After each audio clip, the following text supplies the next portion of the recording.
En los anales de la crueldad humana, pocos nombres inspiran el mismo terror visceral que Vlad III de Valaquia. La historia recuerda a muchos tiranos por sus conquistas o dominios políticos, pero Vlad se ganó su lugar en la infamia a través de algo mucho más siniestro: la perfección metódica del sufrimiento humano. Su reinado no se midió en territorios ganados o enemigos derrotados, sino en los gritos que resonaban desde sus bosques de empalados.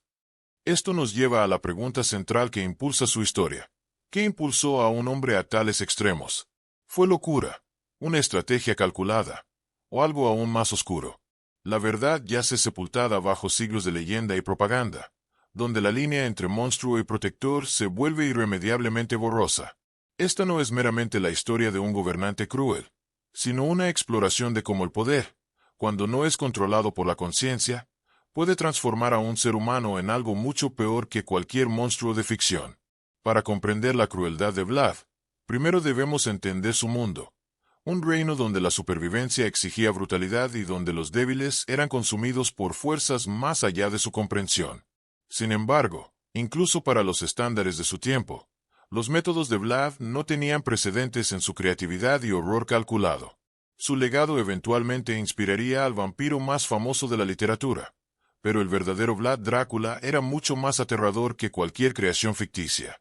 La historia que se desarrolla no es para los débiles de corazón, es un viaje a los rincones más oscuros de la naturaleza humana, donde la necesidad política se encuentra con el sadismo patológico, y donde la búsqueda del poder transforma a un hombre en el arquitecto más innovador del sufrimiento en la historia. El año era 1448, cuando un príncipe de tan solo 17 años, Vlad III Drácula, reclamó por primera vez el trono de Valaquia. Esto no fue una mera designación política, fue una sentencia de muerte disfrazada de honor.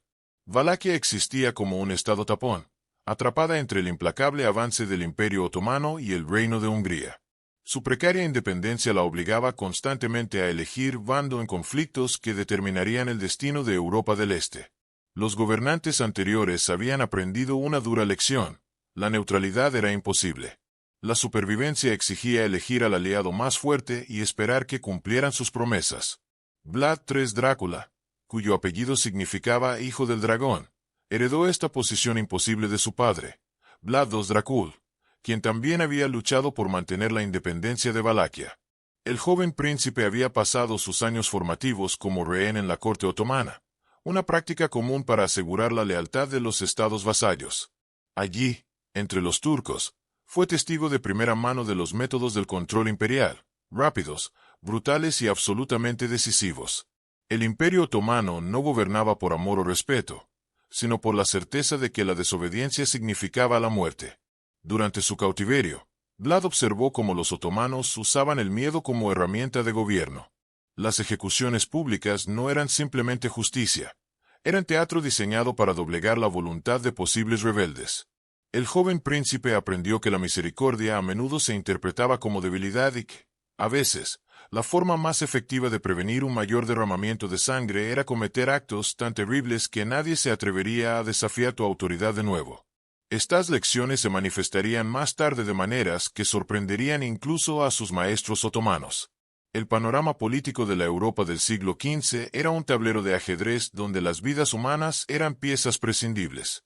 La traición era común, las alianzas cambiaban con cada campaña militar y los gobernantes, que mostraban compasión rara vez, vivían lo suficiente como para lamentarlo. El padre de Vlad había sido asesinado por sus propios nobles, y su hermano mayor había sido torturado y enterrado vivo por fuerzas húngaras. Estas experiencias enseñaron al joven príncipe que, en su mundo, solo había dos tipos de personas: aquellos que inspiraban terror absoluto y aquellos que se convertían en víctimas. Cuando Vlad finalmente aseguró su trono en 1456, heredó un reino devastado por la guerra civil, amenazado por la invasión extranjera y poblado por los nobles que habían asesinado a su padre. La respuesta tradicional habría sido la maniobra política, la cuidadosa construcción de alianzas y la consolidación gradual del poder. En cambio, Vlad eligió un camino diferente, uno que aseguraría que su nombre fuera susurrado con miedo durante siglos venideros. No solo castigaría a sus enemigos, sino que transformaría el castigo mismo en un instrumento de guerra psicológica, tan efectivo que la mera mención de su nombre pondría fin a las rebeliones antes de que comenzaran. El método que definiría el reinado de Vlad y le ganaría su terrible epíteto fue el empalamiento. Pero esto no era una técnica de ejecución burda. Bajo la dirección de Vlad, el empalamiento se convirtió en un arte refinado de sufrimiento prolongado, calibrado cuidadosamente para maximizar tanto la agonía física como el impacto psicológico. El proceso comenzaba con la selección de las estacas, que se fabricaban deliberadamente para hacer romas en lugar de afiladas. Una estaca puntiaguda causaría la muerte demasiado rápido. Las estacas de Vlad estaban diseñadas para penetrar el cuerpo lentamente, permitiendo que las víctimas vivieran durante horas o incluso días mientras permanecían suspendidas en un dolor inimaginable. La víctima era forzada sobre la estaca, que luego se insertaba a través del cuerpo con precisión quirúrgica.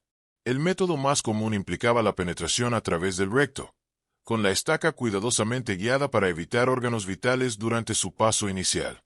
Luego, la estaca se levantaba verticalmente, permitiendo que la gravedad tirara lentamente de la víctima hacia abajo, la madera abriéndose paso gradualmente a través de la cavidad corporal.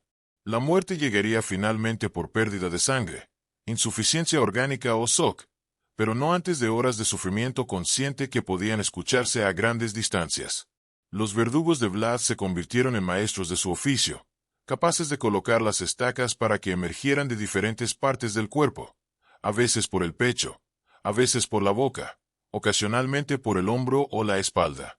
Cada variación producía diferentes tipos de sufrimiento y diferentes marcos de tiempo para la muerte. Los verdugos más hábiles podían asegurar que las víctimas permanecieran conscientes y alertas durante la mayor parte del proceso, capaces de contemplar su destino y gritar advertencias a otros que pudieran presenciar su agonía. El impacto psicológico del empalamiento se extendía mucho más allá de la víctima inmediata. Vlad a menudo organizaba a sus víctimas empaladas en patrones geométricos visibles desde grandes distancias, creando bosques de humanidad moribunda que servían como monumentos a su poder. Los comerciantes que viajaban por las rutas comerciales se encontraban con estas exhibiciones días después de las ejecuciones, cuando la descomposición había comenzado pero muchas víctimas aún estaban vivas. La vista, el olor y el sonido de estos jardines humanos creaban un trauma que se extendía mucho más allá de las fronteras de Valaquia, estableciendo la reputación de Vlad en toda Europa. Pero el empalamiento era solo el comienzo del repertorio de Vlad. Los registros históricos documentan su uso del desollamiento, donde las víctimas eran desolladas vivas con instrumentos diseñados para quitar la carne en tiras mientras se preservaba la vida. Empleó el hervido, donde los prisioneros eran bajados lentamente en calderos de aceite o agua calentados a temperaturas específicas que causarían el máximo dolor sin muerte inmediata. Se utilizaron dispositivos de aplastamiento para romper huesos sistemáticamente, comenzando por las extremidades y avanzando hacia adentro, permitiendo que las víctimas anticiparan cada etapa de su destrucción mientras permanecían conscientes durante todo el proceso. El episodio más documentado de la crueldad de Vlad ocurrió en 1459, cuando invitó a las familias nobles de Trgovite a un banquete de Pascua. Estos eran los mismos aristócratas que habían conspirado en el asesinato de su padre, y habían pasado décadas jugando juegos políticos que debilitaban a Valaquia.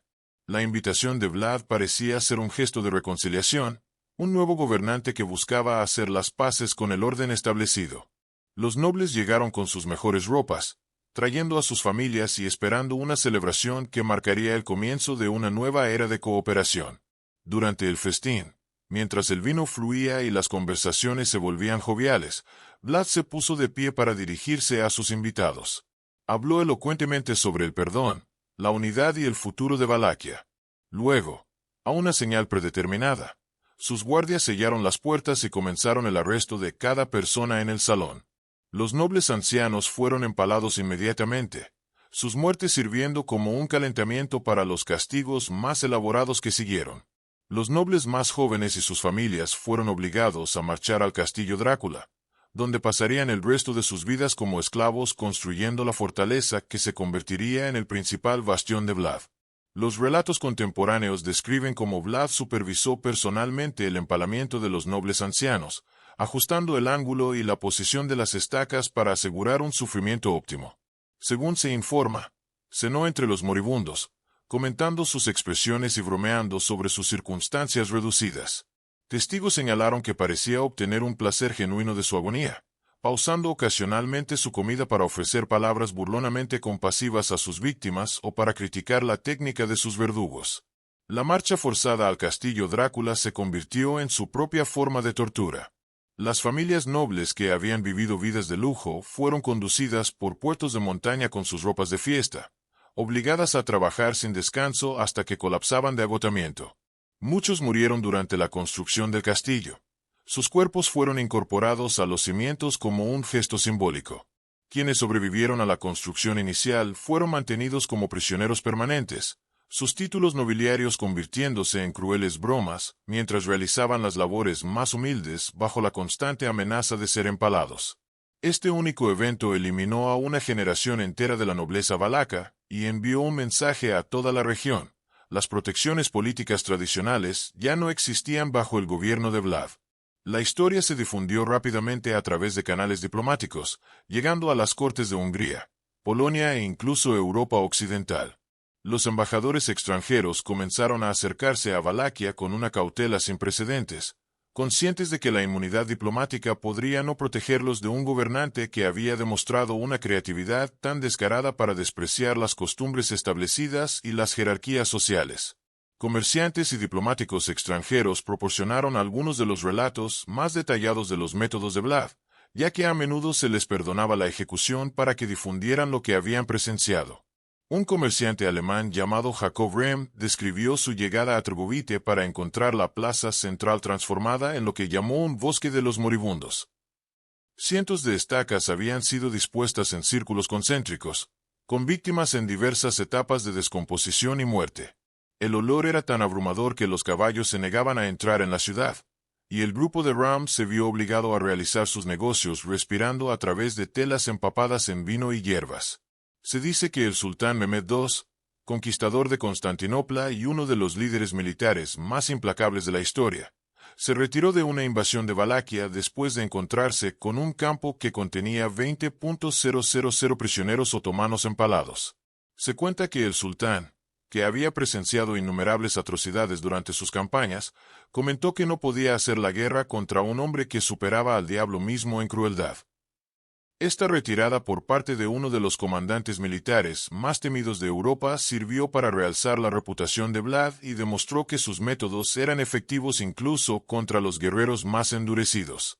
Un diplomático húngaro llamado Toma Kakusenos dejó registros detallados de una invitación a cenar en el castillo Drácula, donde se vio obligado a cenar mientras observaba a prisioneros recién empalados morir fuera de las ventanas del comedor. Según los informes, Vlad le preguntó a su invitado si el olor le molestaba, y cuando Kakusenos admitió que sí, Vlad se ofreció a empalarlo más arriba, donde el aire podría estar más fresco. El diplomático se dio cuenta de que esto no era del todo una broma, y pasó el resto de la comida elogiando la eficacia del sistema de justicia de Vlad.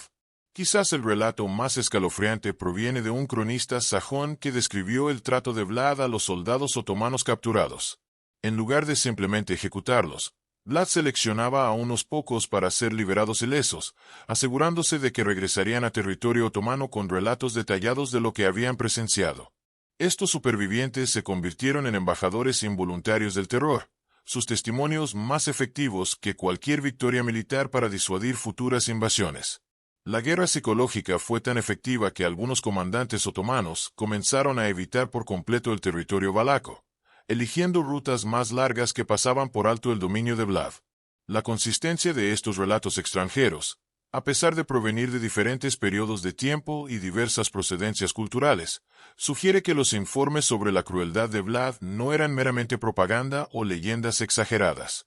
Los detalles proporcionados por testigos de Alemania, Hungría, Turquía y otras regiones coincidían demasiado estrechamente como para ser descartados como invenciones.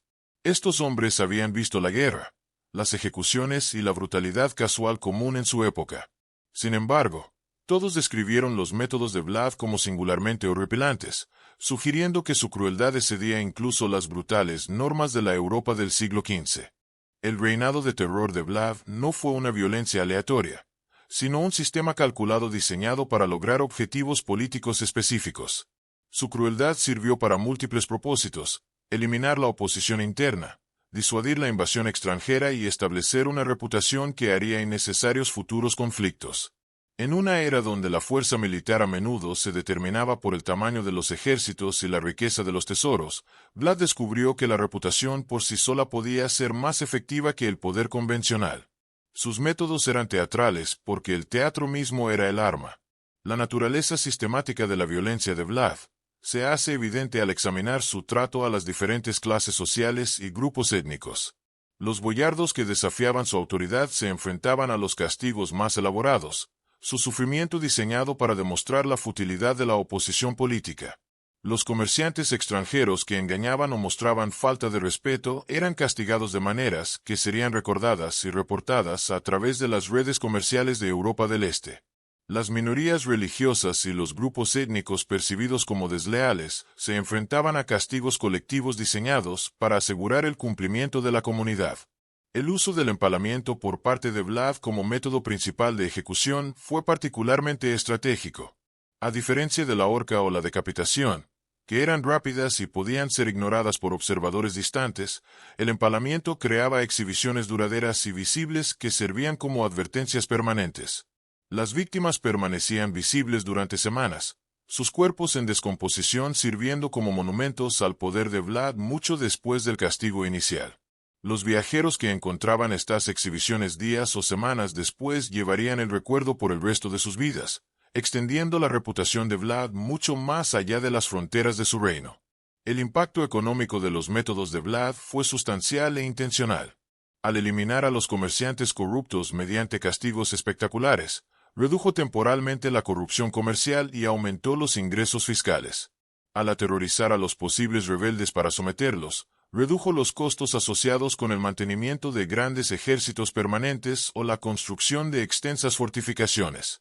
El miedo que generaba funcionaba como un ejército invisible, patrullando sus fronteras y manteniendo el orden sin requerir pago ni suministros. Sin embargo, las consecuencias a largo plazo del enfoque de Vlad resultaron problemáticas.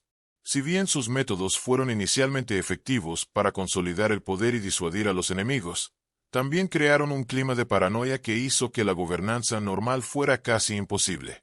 Los subordinados estaban demasiado asustados para proporcionar consejos honestos.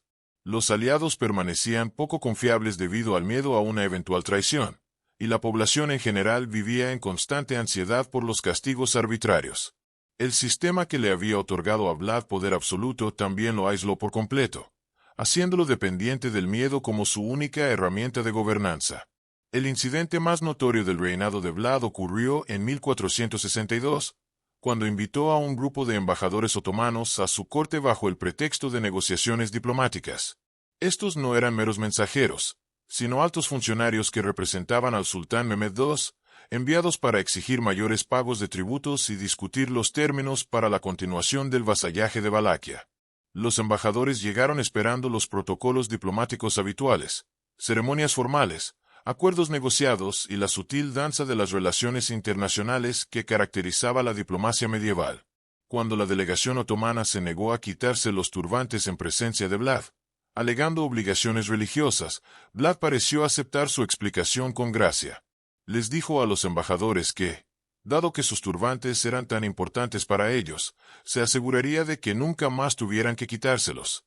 Los diplomáticos probablemente interpretaron esto como una respetuosa adaptación a sus prácticas religiosas. En cambio, Vlad ordenó a sus guardias que clavaran los turbantes directamente a los cráneos de los embajadores usando largos clavos de hierro, uniendo permanentemente el tocado a sus cabezas. Los embajadores fueron luego empalados mientras aún llevaban sus turbantes clavados, sus muertes sirviendo como la respuesta oficial de Vlad a las demandas diplomáticas otomanas. Pero el horror no terminó con su ejecución. Vlad ordenó que los cuerpos fueran expuestos prominentemente a lo largo de la carretera principal que conducía al territorio otomano, colocados de manera que otras misiones diplomáticas se encontraran con ellos antes de llegar a la corte valaca. El mensaje era inequívoco. La inmunidad diplomática no tenía ningún significado en el dominio de Vlad. Este incidente marcó una ruptura definitiva en la relación de Vlad con el Imperio Otomano y demostró su disposición a violar los principios más básicos del derecho internacional. El asesinato de embajadores se consideraba una de las ofensas más graves posibles en la diplomacia medieval, un acto que justificaba una represalia militar inmediata y marcaba al perpetrador como un enemigo de las naciones civilizadas. La decisión de Vlad no solo de matar a los embajadores, sino de hacerlo de una manera tan espectacular, indicaba que había trascendido el cálculo político racional hacia un reino de pura guerra psicológica. La respuesta otomana fue rápida y abrumadora. El sultán Mehmed II, que anteriormente se había contentado con cobrar tributos de Valaquia, ahora dedicó importantes recursos militares a la destrucción de Vlad. El incidente de los embajadores había transformado una relación política manejable en una venganza personal entre dos de los líderes más despiadados de la historia. El conflicto resultante llevaría los métodos de Vlad a extremos aún mayores. En última instancia, contribuiría a su caída. A medida que las fuerzas otomanas avanzaban hacia Valaquia en 1462, Vlad implementó lo que los historiadores militares ahora reconocen como una de las campañas de tierra quemada más extremas de la historia. En lugar de simplemente destruir recursos para negárselos al enemigo, Vlad transformó su propio territorio en un paisaje de horror psicológico diseñado para quebrar la moral de las fuerzas invasoras. Las aldeas no solo fueron quemadas, sino que fueron repobladas con residentes empalados, creando la apariencia de asentamientos normales que revelaban su verdadera naturaleza solo al acercarse. Las fuerzas valacas en retirada dejaron atrás escenas de atrocidad cuidadosamente escenificadas a intervalos regulares a lo largo de la ruta de avance otomana. Los pozos fueron envenenados no solo con toxinas tradicionales, sino con los cuerpos en descomposición de víctimas empaladas, asegurando que incluso los suministros de agua llevaran recordatorios visuales del poder de Vlad.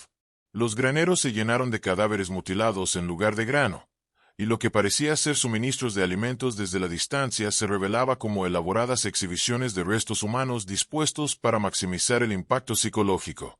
El acto más audaz de Vlad durante esta campaña fue un ataque nocturno al campamento otomano, dirigido no al liderazgo militar o a posiciones estratégicas, sino a la tienda personal del sultán.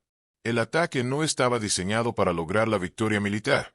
La pequeña fuerza de Vlad nunca podría derrotar al enorme ejército otomano en combate directo. En cambio, la incursión fue pura guerra psicológica, destinada a demostrar que incluso el gobernante más poderoso del mundo no estaba a salvo del alcance de Vlad. El ataque no logró matar o capturar a Mehmed II, pero tuvo éxito en su verdadero propósito, probar que la superioridad militar convencional no significaba nada contra un enemigo dispuesto a abandonar todas las reglas de combate. Durante la retirada del fallido ataque nocturno, las fuerzas de Vlad capturaron a varios cientos de soldados otomanos. En lugar de retenerlos como prisioneros para un posible intercambio o rescate, Vlad ordenó su empalamiento inmediato a lo largo del camino que conducía de regreso al campamento principal otomano. Las víctimas fueron posicionadas para que sus gritos pudieran ser escuchados por las fuerzas otomanas que avanzaban, quienes se vieron obligadas a marchar junto a sus camaradas moribundos mientras escuchaban sus súplicas de ayuda. Algunos soldados otomanos, según se informa, desertaron en lugar de seguir avanzando a través de lo que describieron como el propio país del diablo. El efecto acumulativo de estas tácticas fue exactamente lo que Vlad había pretendido. Aunque sus fuerzas militares estaban en gran desventaja numérica, el avance otomano se ralentizó drásticamente a medida que los comandantes luchaban por mantener la disciplina entre las tropas que presenciaban horrores que superaban cualquier cosa en su experiencia militar. Las líneas de suministro se volvieron poco fiables, ya que el personal de apoyo se negaba a aventurarse en territorio valaco, y el reclutamiento para la campaña se hizo cada vez más difícil a medida que se corría la voz por todo el Imperio Otomano sobre la naturaleza de la guerra en el dominio de Vlad. La fase final del reinado de Vlad demostró cómo sus métodos, aunque inicialmente efectivos, finalmente resultaron autodestructivos. Para 1462, su crueldad había eliminado la mayor parte de su base de apoyo interna, alienado a posibles aliados extranjeros y creado un clima de miedo tan generalizado que la gobernanza normal se volvió imposible. Los boyardos que podrían haber proporcionado experiencia administrativa estaban muertos o en el exilio. Los comerciantes que podrían haber generado ingresos fiscales estaban demasiado asustados para realizar negocios, y la gente común vivía en constante terror por los castigos arbitrarios. El aislamiento de Vlad se completó cuando incluso sus aliados húngaros comenzaron a verlo como una carga en lugar de un activo. El rey Matías Corvino de Hungría, quien anteriormente había apoyado a Vlad como un útil amortiguador contra la expansión otomana, comenzó a recibir informes de sus propios embajadores que describían atrocidades que excedían cualquier necesidad militar. La corte húngara se dio cuenta de que la reputación de Vlad comenzaba a reflejar mal a sus aliados cristianos, lo que dificultaba cada vez más las relaciones diplomáticas con otras potencias europeas. El fin no llegó por derrota militar, sino por abandono político. En 1462, Vlad fue capturado por fuerzas húngaras y encarcelado durante 12 años, no como castigo por sus crímenes, sino como una necesidad política. Su libertad continua se había vuelto incompatible con los objetivos diplomáticos más amplios de Hungría, y sus métodos lo habían vuelto demasiado peligroso para permanecer como aliado. El encarcelamiento se presentó como custodia protectora en lugar de castigo, pero el mensaje era claro. Ni siquiera los partidarios de Vlad podían tolerar su presencia en la política activa. Durante su encarcelamiento, las historias de la crueldad de Vlad continuaron difundiéndose por toda Europa, adquiriendo características cada vez más legendarias. Las imprentas alemanas produjeron panfletos que describían sus atrocidades, a menudo adornadas para un efecto dramático, pero basadas en relatos documentados de testigos supervivientes. Estas publicaciones marcaron el comienzo de la transformación de Vlad de figura histórica a símbolo cultural, el hombre real desapareciendo detrás de una mitología de maldad absoluta que eventualmente inspiraría el Drácula de Bram Stoker siglos después. Cuando Vlad regresó brevemente al poder en 1476, sus métodos permanecieron inalterados, pero su efectividad había disminuido. El mundo se había adaptado a sus tácticas, y su reputación, aunque todavía temible, ya no tenía el efecto paralizador que alguna vez poseyó. Su muerte en batalla a finales de ese año marcó el final de una era en la que el compromiso de un solo individuo con la crueldad había moldeado el panorama político de toda una región. El hombre que había gobernado a través del terror murió como había vivido, violentamente, rodeado de enemigos y sin la lealtad de aquellos a quienes había buscado proteger. El legado de Vlad el Empalador se extiende mucho más allá de las fronteras de la Valaquia del siglo XV, influyendo en la literatura, la teoría política y nuestra comprensión del potencial corruptor del poder. Sus métodos demostraron que la crueldad, cuando se aplica sistemáticamente, podía lograr objetivos políticos a corto plazo, pero a costa de la estabilidad a largo plazo y la legitimidad moral. Dictadores modernos han estudiado las técnicas de Vlad, reconociendo en su reinado tanto la eficacia potencial como la futilidad final de gobernar solo a través del miedo. La transformación de Vlad de figura histórica a personaje literario refleja la compleja relación de la humanidad con el mal absoluto. El Drácula de Bram Stoker se inspiró en el Vlad histórico, pero lo transformó en un monstruo sobrenatural, quizás porque la realidad de su crueldad humana era demasiado perturbadora para confrontarla directamente. El vampiro Drácula asusta porque es inhumano. El Vlad histórico es aterrador precisamente porque demuestra de lo que son capaces los seres humanos cuando el poder no está controlado por la conciencia o las consecuencias.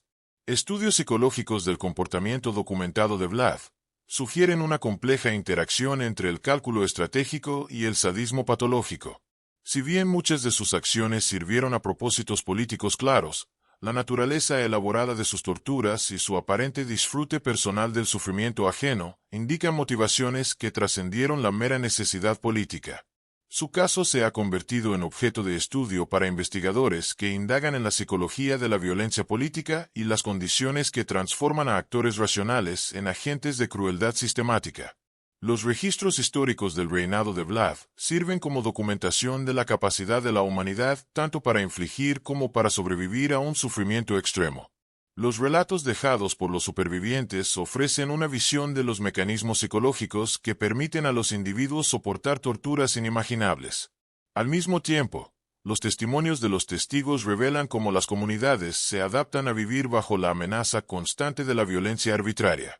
Estos registros han demostrado ser valiosos para los investigadores modernos que estudian el trauma, la resiliencia y los efectos a largo plazo del terror político en las sociedades humanas.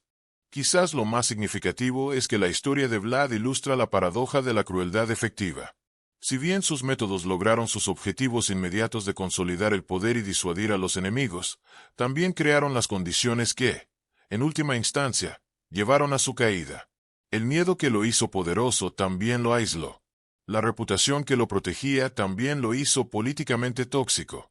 Y los métodos que eliminaron a sus enemigos también destruyeron las estructuras sociales necesarias para una gobernanza estable.